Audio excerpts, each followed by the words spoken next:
ये 5 चीजें आपको अपने जहन में रखनी चाहिए कोई भी ओवन खरीदने से पहले। अस्सलाम वालेकुम एवरीवन, मैं हूँ ज़ारा और मैंने अपनी बहन सारा के साथ मिलके 80,000 लोन से अपना होम बेकरी का बिजनेस स्टार्ट किया। आप सबकी रिक्वेस्ट पे हमने अपने YouTube चैनल पे एक Q&A वीडियो अपलोड की थी। अगर आपके कोई क्वेश्चंस हैं तो आप पहले जाके वो वीडियो देख लें उस वीडियो के कमेंट सेक्शन में। और इसके अलावा इंस्टाग्राम पे भी हमें काफी सारी रिक्वेस्ट आई हैं कि हम अपने ओवन के बारे में डिटेल वीडियो शेयर करें। So here it is. I hope आपको ओवन से रिलेटेड सारी डिटेल इस वीडियो में मिल जाएगी। इस वीडियो में मैं आपको बताऊंगी कि ओवन खरीदने से पहले आपको कौन सी चीजें जहन में रखनी चाहिए, ब्रांड कौन सा होना चाहिए, किस टाइप का ओवन लेना चाहिए, इलेक्ट्रिक या गैस ओवन लेना चाहिए और उसकी कैपेसिटी क्या होनी चाहिए। और इसके अलावा लास्ट में हम डिस्कस करेंगे कि मैंने कौन सा ओवन लिया था और मैंने क्यों लिया था। इसके अलावा उस ओवन के बारे में मेरा रिव्यू क्या है। और वीडियो के लास्ट में मैं आपको बेकिंग टेम्परेचर्स के बारे में भी बताऊंगी एज अ बोनस कि आपको किस टेम्परेचर पे कौन सी चीज बेक करनी चाहिए और किस रैक में करनी चाहिए। So stay tuned and I would suggest कि आप कॉपी पेंसिल भी अपने साथ रख लें ताकि कोई भी इंपॉर्टेंट पॉइंट है वो आप नोट डाउन कर लें। सो वीडियो को पूरा एंड तक देखिएगा और कोई भी पार्ट स्किप न कीजिएगा ताकि कोई भी इंपॉर्टेंट इन्फॉर्मेशन आपसे रह ना जाए। स्टार्ट करने से पहले आई वुड सजेस्ट कि बेटर एक्सपीरियंस के लिए आप इस वीडियो को 2x पे सुने। चलिए जी स्टार्ट करते हैं कि ओवन खरीदने से पहले आपको क्या चीजें जहन में रखनी चाहिए। उसमें पहली चीज है वो है प्लानिंग। सबसे पहले आपको ये जहन में रखना है कि आप ओवन किस लिए खरीद रहे हैं। क्या आप इसे घर के लिए खरीदना चाहते हैं या अपनी होम बेकरी के लिए खरीदना चाहते हैं या इसको कमर्शियल पर्पस के लिए खरीदना चाहते हैं। इसके अलावा आपको ये भी जहन में रखना है कि आपके फ्यूचर प्लान्स क्या हैं। फॉर एग्जाम्पल, अगर आप इसे अपनी होम बेकरी के लिए खरीदना चाह रहे हैं और फ्यूचर में आपका प्लान है कि आप अपना होम बेकरी का बिजनेस एक्सटेंड करेंगे तो आपको चाहिए कि आप एक दफा में ही अच्छा और बड़े साइज का ओवन ले लें ताकि आपको बार बार ओवन ना खरीदना पड़े। इसलिए आपको मैं अभी साइजिंग की गाइड प्रोवाइड करने लगी हूँ, तो कॉपी पेन से निकालें और उस पर नोट करना शुरू करें। अगर आप होम पर्पस के लिए ओवन खरीदना चाह रहे हैं तो उसके लिए 20 to 40 लीटर ओवन आपके लिए परफेक्ट रहेगा। अगर आप अपनी होम बेकरी के लिए ओवन लेना चाह रहे हैं तो उसके लिए आपको 40 to 80 लीटर का ओवन चाहिए होगा। इसके अलावा अगर आप कमर्शियल लेवल पे काम करना चाह रही हैं तो उसके लिए आपको 80 लीटर प्लस कैपेसिटी का ओवन चाहिए होगा। चलें जी, यहाँ तक अगर आपने डिसाइड कर लिया तो नेक्स्ट पॉइंट पे चलते हैं जो कि है ब्रांड। मतलब कि आपको ब्रांड कौन सा लेना चाहिए, लोकल ब्रांड लेना चाहिए या इम्पोर्टेड ब्रांड लेना चाहिए। देखिए, जहाँ तक ब्रांड की बात है तो लोकल ब्रांड के अपने प्रोज एंड कॉन्स हैं और इम्पोर्टेड ब्रांड के अपने प्रोज एंड कॉन्स हैं। इम्पोर्टेड की अगर बात करें तो उसमें आपको क्वालिटी बेहतरीन मिल जाती है बट वो आउट ऑफ बजट हो जाते हैं थोड़े, क्योंकि उसकी प्राइसेस ज्यादा होती हैं। और अगर लोकल ब्रांड्स की बात करें तो वहाँ पे आपको प्राइसेस रीजनेबल मिल जाते हैं बट क्वालिटी में थोड़ा फर्क होता है। लोकल ब्रांड्स का बजट के अलावा एक और फायदा ये भी है कि अगर आपका कोई पार्ट खराब हो जाता है तो आप वो पार्ट रिप्लेस करा सकती हैं इजीली। बट इम्पोर्टेड ब्रांड के ओवन में अगर कोई चीज खराब हो गई है तो वो बस आपका वेस्ट हो जाएगा। इसलिए आई वुड सजेस्ट कि आप लोकल ब्रांड्स ही चूज करें बट ऐसा ब्रांड चूज करें जिसकी बिल्ड क्वालिटी बेहतरीन हो। अब ये आपको डिसाइड करना है आपके बजट पे, आपकी प्रेफरेंसेस पे कि आपको किस ब्रांड का ओवन चाहिए, लोकल ब्रांड का चाहिए या इम्पोर्टेड ब्रांड का चाहिए। नेक्स्ट बात कर लेते हैं कि आपको किस टाइप का ओवन चाहिए। इसमें 2 टाइप्स आ जाती हैं, one is microwave, other is baking oven. Simple microwave oven तो वो होता है जिसमें आप खाना गर्म कर सकते हैं। इसके अलावा आपको OTG कन्वेक्शन माइक्रोवेव ओवन भी मिल जाते हैं। उसमें आप बेसिक लेवल की बेकिंग भी कर सकते हैं, लेकिन उसका ये फ्लॉ है कि उसमें आपको स्पेस थोड़ी कम मिलती है और उसमें बेसिकली ज्यादातर होम बेकिंग ही की जा सकती है। और क्योंकि ये मल्टीपर्पस होते हैं इसलिए थोड़े महंगे भी होते हैं। लेकिन पहले मैं आपको ये बता दूं कि OTG और कन्वेक्शन ओवन्स क्या होते हैं। OTG is basically oven toaster and griller, like ऐसा ओवन जिसमें आप टोस्टिंग एंड ग्रिलिंग कर सकते हैं। इसके अलावा कन्वेक्शन और नॉन कन्वेक्शन ओवन में ये फर्क होता है कि जो कन्वेक्शन ओवन होता है उसमें फैन लगा होता है और जो नॉन कन्वेक्शन होता है उसमें फैन नहीं लगा होता। अगर आप स्मॉल लेवल पे बेकिंग कर रहे हैं तो उसके लिए आपको नॉन कन्वेक्शन ओवन भी चल जाएगा, लेकिन अगर आपको बल्क में बेकिंग करनी है तो उसके लिए आपको कन्वेक्शन ओवन ही चाहिए होगा। अच्छा, तो यहाँ पे अक्सर लोगों से ये गलती हो जाती है कि जब भी वो ओवन खरीदने जाते हैं और शॉपकीपर्स उनको बताते हैं कि ये जो ओवन है ना ये मल्टीपर्पस है, लाइक इसमें आप खाना गर्म भी कर सकते हैं, आप बेकिंग भी कर सकते हैं, और वो ओवन उठा के घर ले आते हैं। तो अब उनको समझ नहीं आ रही होती कि इसमें बेकिंग तो हो ही नहीं रही प्रॉपर, क्योंकि उसमें लिमिटेड फीचर्स होते हैं, उसमें आपको कंप्लीट टेम्परेचर कंट्रोल नहीं मिलता। इसलिए प्रोफेशनल बेकिंग के लिए आई वुड सजेस्ट कि आप बेकिंग ओवन ही सिलेक्ट करें। यहाँ पे बेकिंग ओवन से मेरा मुराद है सिंपल OTG ओवन। अब आपको कन्वेक्शन ओवन लेना है या नॉन कन्वेक्शन लेना है ये आप पे डिपेंड करता है कि आप किस लेवल पे बेकिंग कर रहे हैं। लेकिन कन्वेक्शन ओवन का ये फायदा है कि उसमें आपकी इवनली बेकिंग होगी, क्योंकि जब फैन ऑन होता है तो हीट इवनली स्प्रेड होती है। लाइक ऐसा नहीं होता कि कहीं से केक का स्पंज ज्यादा राइज हुआ है, कहीं से बैठा हुआ है, बिल्कुल आपकी इवन बेकिंग होती है।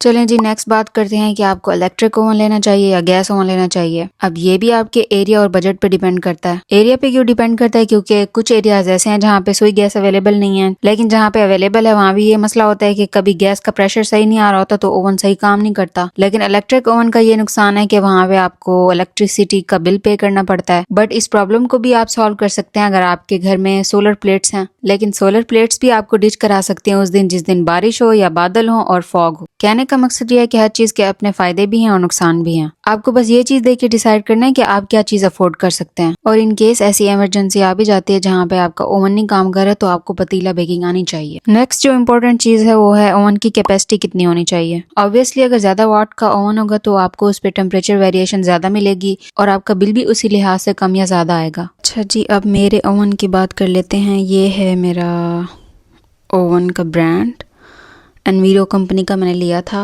और लास्ट में मैं आपको इसके रिव्यू के बारे में भी बताऊंगी। और इसके साथ में मिली थी एक ये वायर रैक और एक ये मिला था हैंडल पकड़ने के लिए उसको। ये जो है ना, इसके ऊपर हम ग्रिल्ड चिकन भी बना सकते हैं, लाइक वो जो इसके अंदर लगा के वो घूम रही होती है। और इसके साथ मिले थे 2 बेकिंग ट्रे और एक बेकिंग ट्रे हैंडल मिला था इसके साथ। इसकी आप पावर भी देख लें, 1800 वाट की इसकी पावर है और इसका जो मॉडल है वो है ETO 888। अच्छा, अब बात करते हैं इसकी फंक्शनैलिटी की। और यहाँ पे जो है फर्स्ट वाला जो नॉब है वो है टेम्परेचर का। इसका मैक्सिमम टेम्परेचर जो है वो 250 डिग्री सेंटीग्रेड होता है। उसके नीचे वाला जो है वो है अपर रॉड ऑन करना है आपने या लोअर रॉड ऑन करना है या फिर दोनों रॉड्स ऑन करने हैं। जो थर्ड नॉब है वो है आपकी कन्वेक्शन फंक्शन के लिए और जो लास्ट वाला है वो है टाइमर का। और इसमें मैक्सिमम टाइम जो है आप वो 1 घंटा सेट कर सकते हैं। तो ये तो हो गई इसकी फंक्शनैलिटी की बात। अच्छा, अब बात करते हैं इसके रिव्यू की।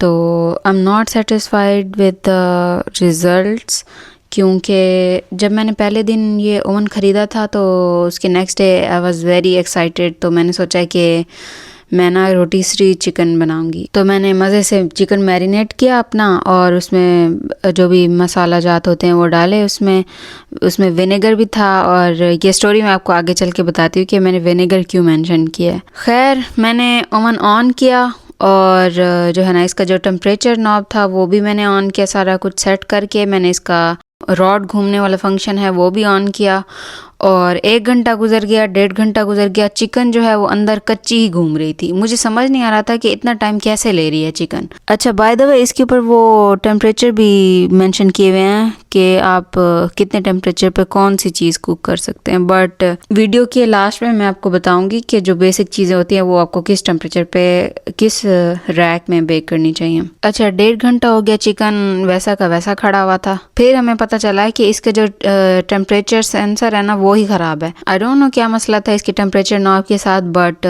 पहले ही दिन वो ख़राब ही निकला था। मतलब जैसे ही कंपनी की तरफ से मिला था ना वो ख़राब ही था। तो मैंने अपने भाई से बोला कि इसका ऑपरेशन कर दें और चेक करके देना कि अंदर क्या मसला है। तो उन्होंने चेक किया, उन्होंने कहा अंदर कोई पतरी टाइप है वो उसकी ख़राब हुई हुई है। तो उसके बाद हमने जी इसको ओपन किया और इसके टेम्परेचर नॉब है उसके पीछे जब हमने देखा तो वो उसका जो जहाँ पे इलेक्ट्रिक करंट आ रहा होता है ना वो उसकी जो टांका था वो ख़राब हुआ था। उसके अंदर जो प्लास्टिक की कोई चीज लगी हुई थी बटन के बिल्कुल नीचे, वो पिघल चुकी थी टेम्परेचर की वजह से, जिस वजह से वो टेम्परेचर को सही मैयर नहीं कर रहा था। और दूसरा मसला ये हुआ कि इस टेंशन में कि ये इसका टेम्परेचर नॉब काम नहीं कर रहा, मैंने ओवन की सफाई ही नहीं की, रात को ऐसे ही छोड़ दिया। और क्योंकि बिल्कुल उसके बेस पे जो है ना विनेगर लगा हुआ था, सुबह मैं उठी तो उसका जो मटेरियल था वो ऑक्सीडाइज हुआ था। जब हमने फर्स्ट अपनी वीडियो अपलोड की थी तो सारे पूछ रहे थे कि आपने पहले ही दिन ओवन का ये हशर कर दिया। तो ये आप लोगों के लिए एक टिप है कि जब भी आप अपना नया ओवन खरीदें तो उसके नीचे जो है ना आपने लाजमी कोई फॉइल वगैरह एल्यूमिनियम फॉइल रखनी है ताकि कोई भी जूसेस वगैरह कुछ भी गिरे वो उसके ऊपर गिरे और आपका ओवन खराब ना हो। बहुत सारे डीएम्स में लोग पूछ रहे थे कि आप बेकिंग किस रॉड पे करती हैं, अपर रॉड में या लोअर रॉड में करती हैं।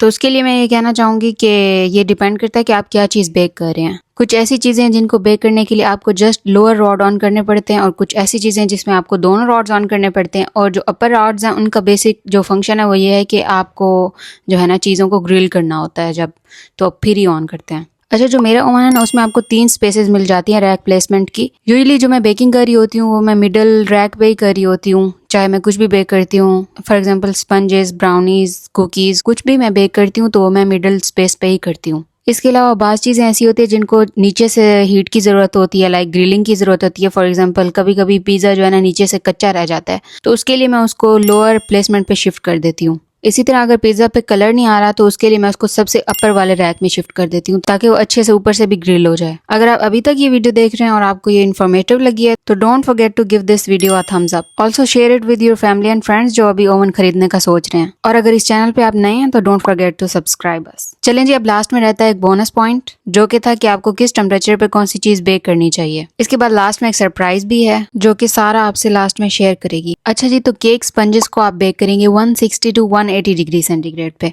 बेहतर यही है कि 160 डिग्री पे ही आप इसको बेक करें, क्योंकि अगर आप चाहते हैं कि आपका जो केक टॉप है ना वो फ्लैट हो तो इसको कम से कम टेम्परेचर पे ही बेक करना चाहिए। हाई टेम्परेचर पे उसके एजेस जल्दी से सेट हो जाते हैं और बाद में जो रिमेनिंग बैटर होता है उसकी वजह से डूम शेप बन जाती है केक की। नेक्स्ट है कुकीज। कुकीज आपको 170 टू 190 डिग्री सेंटीग्रेड पे बेक करनी चाहिए और जो ब्राउनीज है उनके लिए टेम्परेचर है 170 डिग्री सेंटीग्रेड। और इन सारी चीजों के लिए आपको सिर्फ और सिर्फ लोअर रॉड्स ऑन करने चाहिए। नेक्स्ट जो आइटम्स है वो है हमारे पिज्जा एंड ब्रेड्स। इनके लिए बेस्ट टेम्परेचर है 200 टू 240 डिग्री सेंटीग्रेड। पिज्जा और ब्रेड्स के लिए आपको पहले लोअर रॉड ऑन करना पड़ता है और लास्ट के 10 टू 15 मिनट्स के लिए आपको बोथ रॉड्स ऑन करने पड़ते हैं ताकि उसका कलर अच्छे से आ जाए। बेसिकली बेकिंग जो है वो लोअर रॉड्स पे ही होती है। अपर जो रॉड्स होते हैं वो सिर्फ ग्रिलिंग और कलर के लिए यूज होते हैं। अच्छा, अब बात कर लेते हैं कि टाइमिंग्स क्या होनी चाहिए। टाइमिंग्स टोटली डिपेंड करती हैं कि आप किस क्वांटिटी में चीजें बेक कर रहे हैं। लाइक अगर आपका ओवन ओवरली क्राउडेड है तो आपको नॉर्मल टाइम से 15 से 20 मिनट ऊपर लगेंगे। इसके अलावा अगर आपको किसी और आइटम्स के बेकिंग टेम्परेचर के बारे में पूछना है तो आप वो कमेंट सेक्शन में पूछ सकते हैं। I will answer them. Anyway, I hope आपको अब ये कंफ्यूजन दूर हो गई होगी कि कौन से टेम्परेचर पे कौन सी चीज बेक करनी चाहिए और कौन से रॉड्स ऑन रखने चाहिए। अस्सलाम वालेकुम गाइस, दिस इज सारा और हमारी अनाउंसमेंट ये है कि हम इस मंथ मोस्ट प्रोबेबली माह रमजान में ही अपनी brownies all over the country deliver करने का सोच रहे हैं। और फिलहाल जो ओवन हमारे पास है उसकी कैपेसिटी बहुत कम है